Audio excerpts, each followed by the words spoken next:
Последние штрихи. Капитальный ремонт можно считать завершенным. Рабочие уложили в кабинетах ламинат и занимаются установкой плинтусов. Масштабные преобразования в столичном лицее начались в апреле.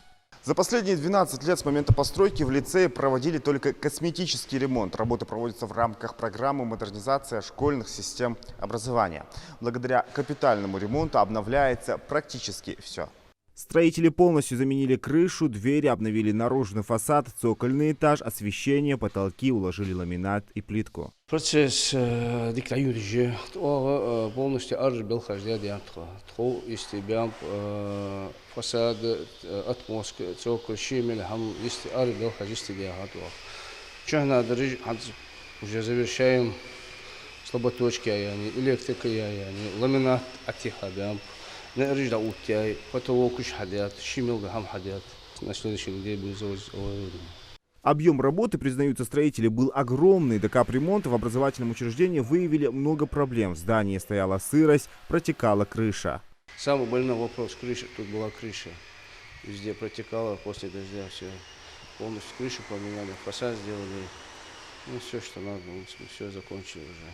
Образование имеет фундаментальное значение для развития и самореализации всех категорий трудящихся, особенно молодежи. За последние 5 лет построили и обновили 37 школ, 49 детских садов. Провели капитальный ремонт 29 школ, благодаря чему удалось закрыть трехсменку. Значительно сокращен дефицит посадочных мест в этих учреждениях, а доступность школьного образования для детей в возрасте от 2 месяцев до 7 лет составила уже 100%.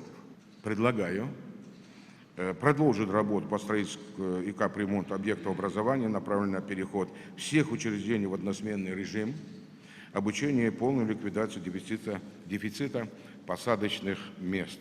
Почти 90% из функционирующих школ имеют медкабинеты, укомплектованы медицинским оборудованием, медикаментами. По мере выделения финансовых средств они будут оснащены недостающим оборудованием.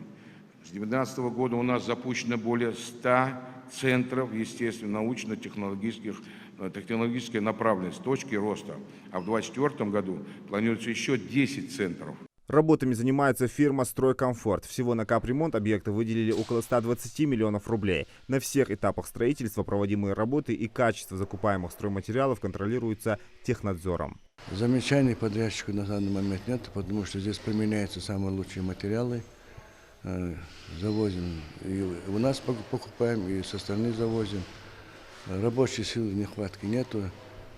Конечно, в рабочем порядке бывают замечания, но они устраняются сразу после моих замечаний. Всего в лицее более 60 учебных классов, кабинеты психолога, социального педагога и медпункта, а также спортивные, актовые залы, библиотека, столовая. Ребята обучаются в 2 смены, это более 2000 учеников. Оценить новые комфортные условия лицеисты смогут уже с началом учебного года. В конце августа капремонт будет полностью завершен. Зелимхан Калоев, Молот Гирей Ахильгов, Магаз 24.